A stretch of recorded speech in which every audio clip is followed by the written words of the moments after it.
အားလုံးပဲမင်္ဂလာပါမြန် crypto ရရှိထားတဲ့ crypto နဲ့ပတ်သက်တဲ့နောက်ဆုံးရသတင်းတွေကိုတင်ဆက်ပေးပါမယ်။ဒီကလုံး Ultra ဆောင်ရိုက်လို့ရမယ့် Mid Journey Scanner သတင်းနဲ့အတူ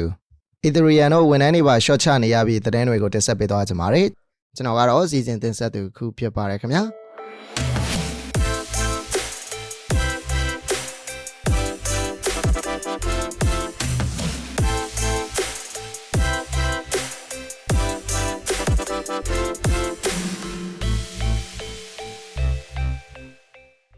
ပထမတစ်ပုတ်အနေနဲ့ဒီကုလုံး Ultra ဆောင်ရိုက်လို့ရမယ့် Mid Journey Scanner သတင်းကိုတင်ဆက်ပေးခြင်းပါတယ်။စာသားလေးရိုက်ထည့်လိုက်တာနဲ့မိုက်စားပုံတွေကိုမျက်စိတမက်ရဲ့အတွင်းဖန်တီးပေးနိုင်တဲ့ Mid Journey ကိုကျွန်တော်တို့အားလုံးသိထားကြပါတယ်။ဒါပေမဲ့အခုတော့ဒီ AI company ကြီးကဘယ်သူမှအိမ်မက်တက်တောင်ထည့်မမှတ်ပိုးတဲ့ခြေလမ်းတစ်ခုကိုလှမ်းလိုက်ပါတယ်။အဲ့ဒါကတော့လူတစ်ကုလုံးကို scan ဖတ်ပေးမဲ့ Full Body Ultrasonic Scanner ကြီးတစ်ခုကိုတရားဝင်ကြေညာလိုက်တာပါပဲ။ဒါက Mid Journey ရဲ့သမိုင်းတစ်လျှောက်မှာပထမဆုံးထွက်ပေါ်လာမဲ့ hardware product လည်းဖြစ်ပါတယ်။ဒါလောက်နဲ့တင်ရမသွားပဲသူတို့ရဲ့တရားဝင် website မှာနောက်ထပ် hardware project ၄ခုနဲ့ software project ၄ခုကိုပါ TBA ဆိုပြီးတော့အမည်ဝက်နဲ့ကြေညာထားပါသေးတယ်။ဘာတွေဆက်ထွက်လာမလဲဆိုတာကတော့အတော်လေးကိုရင်ခုန်စရာကောင်းနေတဲ့အချိန်လည်းဖြစ်ပါတယ်။ AI နုပညာလောကကနေဆေးဘက်ဆိုင်ရာ medical imaging လောကကိုခြေဆန့်လာတဲ့ဒီဇလန်ကပြီးခဲ့တဲ့2025ခုနှစ်နိုဝင်ဘာလတုန်းကစတင်ခဲ့တာပါ။ Mid Journey က Butterfly Network ဆိုတဲ့ company နဲ့လက်ဝက်စာချုပ်တစ်ခုကိုတိတ်တဆိတ်လက်မှတ်ရေးထိုးခဲ့ပြီးတော့Butterfly ရဲ့နာမည်ကြီး Ultrasound on Chip နည်းပညာကိုတည်တံ့အသုံးပြုခွင့်ရယူခဲ့ပါတယ်။ဒီသဘောတူညီမှုအတွက် Mid Journey ဘက်ကနေကြိုတင်ငွေ$15 သန်းကိုချက်ချင်းပေးချေခဲ့တယ်လို့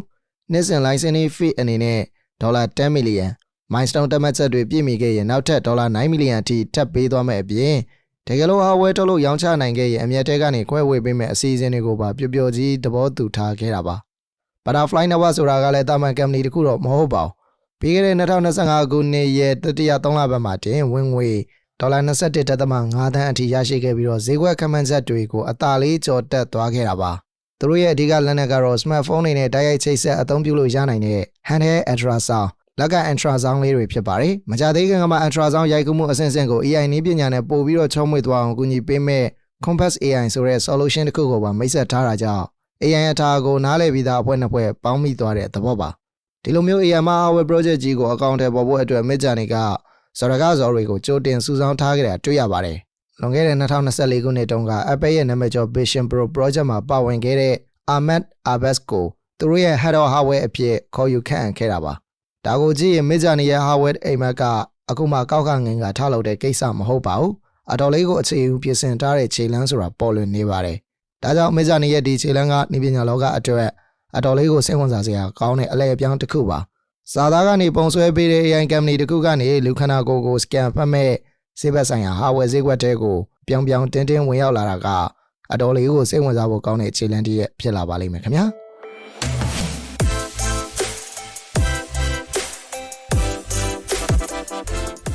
ဆက်လက်ပြီးတော့ Ethereum တို့ဝန်ထမ်းတွေပါ short ချနေရတဲ့သတင်းကိုတင်ဆက်ပေးခြင်းပါတယ်။ Crypto လောကရဲ့ဒုတိယအကြီးဆုံးဖြစ်တဲ့ Ethereum ရဲ့နောက်ွယ်ကပဲ့ကန်ရှင်Ethereum Foundation ကြီးစီကနေရုတ်တရက်အလုပ်ပြုတ်ခံရတဲ့သတင်းတွေထွက်ပေါ်လာပါတယ်။ဒါကတာမန် company လေးတစ်ခုကဝန်ထမ်းလျှော့တာမဟုတ်ပဲအမြဲတမ်းငွေကြေးတောင်းတင်းပါတယ်ဆိုတဲ့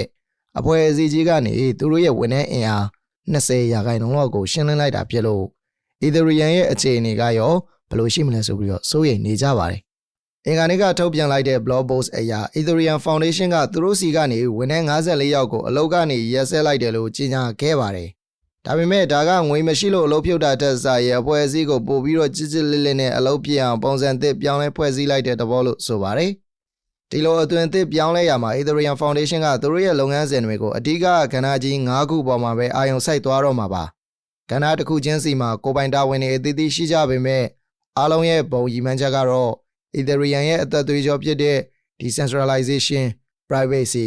security နဲ့လွတ်လပ်စွာပါဝင်ခွင့်ဆိုတဲ့မူဝါဒတွေကိုဆက်လက်ထိန်းသိမ်းသွားဖို့ဖြစ်ပါတယ်။ဒီကဏ္ဍတွေကိုအခြေအစမိမိအကောင့်ထဲပေါ်နိုင်ဖို့အတွက်လည်းတည်တံ့ management အသင်းတွေနဲ့ပံ့ပိုးသွားအောင်ပါ။ဒါပေမဲ့အလုပ်ဖြုတ်ခံလိုက်ရတဲ့ဝန်ထမ်းတွေကိုလည်းသွားတော့ဟေးဆိုပြီးအလုပ်ကြီးကန်ထုတ်လိုက်တာမျိုးတော့မဟုတ်ပါဘူး။အလောက်ကထွက်သွားရသူတွေအတွက်ထိုက်တဲ့နစ်နာကြေး package တွေပေးရသွားမှာဖြစ်တယ်လို့သူတို့အနေနဲ့ Ethereum ecosystem ကြီးထဲမှာပဲ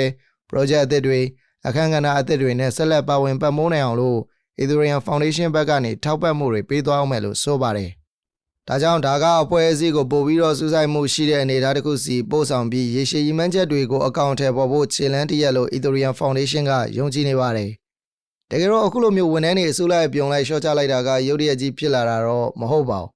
ဒီနေ့ထက်မှတင် Ethereum Foundation စီကနေထိပ်ပိုင်းခေါင်းဆောင်တချို့ထွက်ခွာသားတာတွေဇက်တိုက်ရှိခဲ့သလို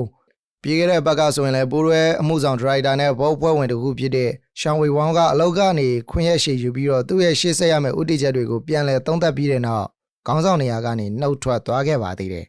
ဒါကြောင့် Ethereum Foundation ရဲ့ဒီတစ်ချိန်ရှင်းလင်းရေးကအပွဲအစည်းကိုအစီအနှစ်တည်ကြီးပဲကြံစီမဲ့နီးတစ်ခုကိုတုံးလိုက်တာလို့ဆိုရမှာပါဝန်ထမ်းလျှော့ချတာကကြည့်တဲ့ရင်တော့ပုံမှန်မြန်ဆန်တွက်လိုက်တဲ့အဖွဲ့အစည်းတစ်ခုဖြစ်အသွင်ပြောင်းမှုစူးစမ်းတာဖြစ်ပေမဲ့တစ်ဖက်မှာလည်းအတွင်ပိုင်းအပြောင်းလဲလှိုင်းလုံးကြီးတွေရိုက်ခတ်နေသလားဆိုတာကတော့စိတ်ဝင်စားစရာပါအခုလိုမျိုးအတွင်သင်းနဲ့ရှေ့ဆက်မဲ့ Ethereum ရဲ့ခြေလှမ်းတွေကရှေ့လျှောက် crypto ဈေးကွက်ကိုဘယ်လိုမျိုးဆွဲကင်လှုပ်ရမ်းသွားမလဲဆိုတာကိုလည်းကျွန်တော်တို့ဆက်လက်စောင့်ကြည့်သွားကြရအောင်ပါဖြစ်ပါတယ်ခင်ဗျာဟုတ်ကဲ့ပါဒါကတော့မြန် crypto ရရှိထားတဲ့ crypto နဲ့ပတ်သက်တဲ့နောက်ဆုံးရသတင်းတွေကိုတင်ဆက်ပေးကြတာဖြစ်ပါတယ်မိတ်ဆွေတို့မှာ cryptocurrency ဝယ်အောင်လုပ်ဖို့ Binance account တစ်ခုမရှိသေးဘူးဆိုရင် trade လုပ်တိုင်းမှာ fee discount ပြန်ရမယ့်အခုကိုအသုံးပြုပြီးတော့ account ဖွင့်နိုင်ပါတယ်နားဆင်ပေးကြတဲ့သောတာရှင်များအားလုံး trade တိုင်းမြတ်ကြပါစေခင်ဗျာ